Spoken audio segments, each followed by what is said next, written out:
జనగామ జిల్లాలో ఒక వింత ఘటన జరిగింది. ఒక వ్యక్తి మద్యం మత్తులో ఆర్టీసీ అద్దె బస్సును బస్టాండ్ నుంచి దొంగిలించి ఏకంగా 21 కిలోమీటర్లు నడిపాడు. దేవరుప్పల మండలం తింగరాజపల్లి టోల్ గేట్ వద్ద సిమెంట్ దిమ్మను ఢీకొట్టడంతో ఈ వ్యవహారం వెలుగులోకి వచ్చింది. పోలీసులు వెంటనే అప్రమత్తమైన నిందితుడిని అదుపులోకి తీసుకున్నారు. ఇక కేసు నమోదు చేసి దర్యాప్తు చేస్తున్నారు.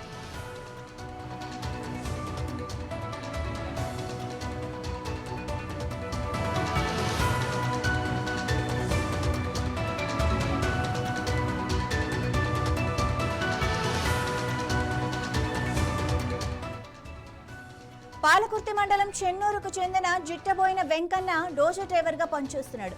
కుటుంబ తగాదాల కారణంగా జనమాగ వచ్చిన వెంకన్న మద్యం సేవించి జనగామ బస్టాండ్ లో ఆగి ఉన్న ఆర్టీసీ అద్దె బస్సును తీసుకెళ్లాడు. రాత్రి తన ట్రిప్ ముగించుకున్న డ్రైవర్ బస్సును జనగామ బస్టాండ్ లో పార్క్ చేసి తాళాలు బస్సులోనే ఉంచి ఇంటికి వెళ్లిపోయాడు.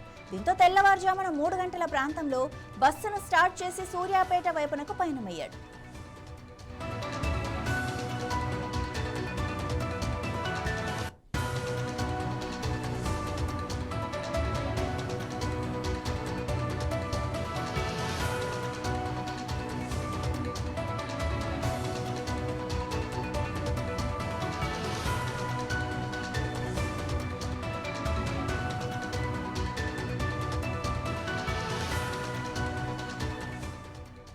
సింగరాజపల్లి టోల్ గేట్ వద్ద ఒక సిమెంట్ దిమ్మను బస్సుతో ఢీకొట్టాడు. అనుమానం వచ్చిన టోల్ గేట్ సిబ్బంది వెంటనే దేవరుప్పల పోలీసులకు సమాచారం అందించారు. బస్సుతో పాటు అతని అదుపులోకి తీసుకుని జనగామ పోలీసులకు అప్పగించారు. అద్దె బస్సు యజమాని గంట గోపీకృష్ణారెడ్డి ఫిర్యాదు మేరకు పోలీసులు కేసు నమోదు చేశారు. వెంకన్న మద్యం మత్తులో ఉండటం, అతని మానసిక పరిస్థితి సరిగ్గా లేకపోవడమే ఈ చర్యకు కారణమని పోలీసులు ప్రాథమికంగా భావిస్తున్నారు.